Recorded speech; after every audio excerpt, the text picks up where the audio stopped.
I'm a lifelong LEGO fan, but these cheaper F1 sets have been a ton of fun. A couple weeks ago, we reviewed this excellent but imperfect Stake F1 team Kicksober. My main gripe was this side mirror being two left pieces. Today, we have this Alfa Romeo F1 team Orlen, also from RASTAR. We will get this out of the box, build it, then I will walk you through the set. Here's hoping that I get the right parts this time.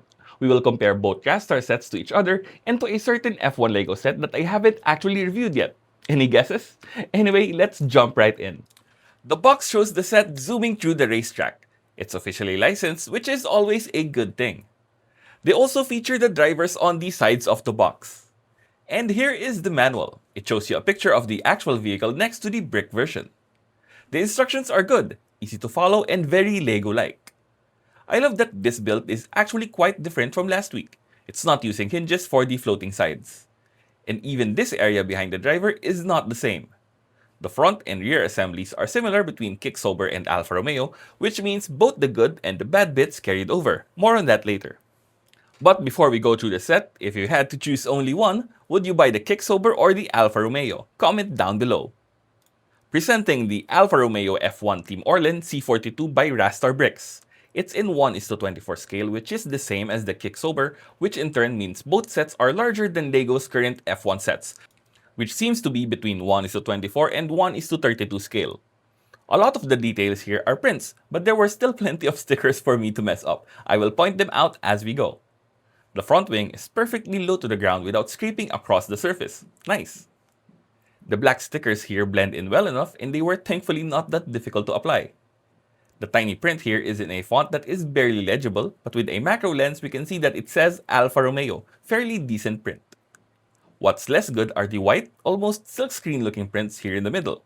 It's surprisingly detailed even when looking closer. I just wish it was a tad bit brighter. The prints here feel like I can rub it right off the plastic. They give you a second number plate to swap in here if you prefer number 77. The front wheel assembly is still great, though the 1x1 tile here no longer has a print like the Kicksober.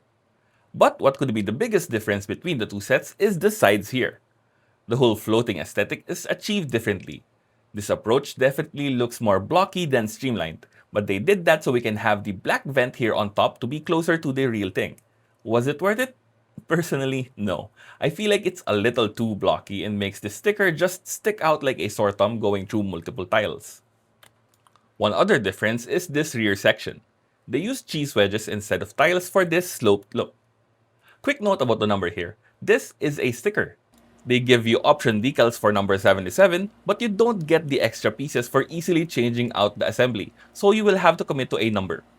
What makes this extra tricky is the sticker goes over multiple pieces here, and it makes hot swapping need more parts. This rear wing has more stickers which are not very closely color matched to the color of the plastic. You won't really notice it though because the sticker covers most of the top part of the brick. I'm not sure if I covered this in the previous review, but this rear wing is incredibly annoying to put together. I don't know if it's just the design or the clutch power, but it's super fiddly. Annoying enough for me to complain loudly, but not annoying enough to make me buy a name brand. The back has the Alfa Romeo sticker as well as the exhaust parts. The wheels are still excellent, racing slicks in the correct sizes with beautiful prints. Perfection. The driver's area still seats a minifig, but more importantly, the halo is now at head level, not like last time. For most of this video, we have been comparing the two RASTAR sets. It's time to bring out our unreviewed LEGO competitor. Rolling onto the scene is the original LEGO F1 Ferrari SF24. The most compelling inclusion of this set is the included minifig driver.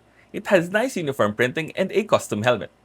Side by side, we can really see the size difference between the two. End to end, the Ferrari only makes it to the front wheels. The vertical clearance is slightly lower for the LEGO, but the ingot piece here on top sits really high. I'm not a fan of this assembly. It's a clever technique, but it's too easy to knock it loose with minor handling. And wow, look at those tires! The RASTAR ones are massive compared to the LEGO, though size isn't everything. The Ferrari's wheels spin a lot better than the Alfa Romeo, which means the LEGO can probably go faster. We should test that soon. But aside from the more obvious size differences, I also think that the quality of stickers on the LEGO is better. Both sets had fiddly sticker applications, but I feel the LEGO is slightly better color matched. The prints are also better on the Ferrari. We can see the best ones are here on the middle column. They're multicolor prints that look excellent even up close. When it comes to the wheel print quality, I think that's a tie. The overall look and feel though is more subjective to judge. I like the easy squeeze tires of the RASTAR, but you may prefer the shiny and solid Lego tires. They are both great. Here are the front wheels and the rear wheels for both sets. A subtle difference between the two sets is the material quality. This hose for the Lego Halo appears more matte and is quite stiff, while the RASTAR hose is more shiny and soft. Here are their steering wheels. We can see the original opted for nice prints, while the alternative is giving us nothing. I feel like this is a missed opportunity for RASTAR. One more thing that we can directly compare are these side mirrors. The Alt brand has these custom molded side mirrors, while the Lego has spoons. I feel like this is the same special parts versus brick built argument that we have discussed in our Mattel Brick Shop episode. I will link to that below if you haven't seen it yet.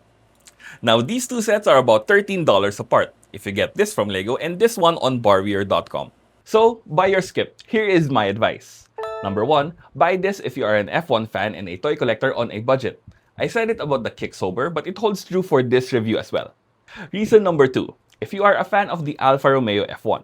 This is a moment in time in brick form. They have exited F1 after their partnership deal in 2023. This means that there isn't a modern Lego F1 speed champion of this car. And finally, reason number 3, if you are a speed champion collector and you are curious about alternative brands. We just compared a recent F1 set with the RASTAR, and I believe the alternative makes a pretty compelling argument. But you should skip this if, number 1, you hate the larger size. This is a 1:24 scale set, which means it is a bit larger than the Lego Speed Champions. If you already have an existing collection, these may not blend in too well. And number 2, if you collect minifig drivers. This set does not come with any minifigs, which isn't a deal breaker for me, but it could be for you. If you want to buy this Alfa Romeo or even this Kick Sober, they are available right now on Barweer.com. We have links in the description as well as a special discount code for all of you. The resonance scores are off the charts. This might actually stand a chance at the gauntlet. Oh, I was still rolling. Hi, we are working on a project called the Brick Score Gauntlet Garage, and we are searching for the fastest and strongest brick-built cars to compete against each other. We will have 2 segments, Ramp Rush, a timed speed test between 2 cars, and Brick Wall Bash, a durability test of sorts. As for how this actually works, you will have to wait for the video. I'm super excited to do this format, and I hope you are excited to see it as well. It's gonna be super fun. Make sure you are subscribed. Coming soon on the channel, a detailed build review of the Kada F1 Alfa Romeo. And the first ever Brick Score Gauntlet Garage. Who am I? Who are you? Well, I never.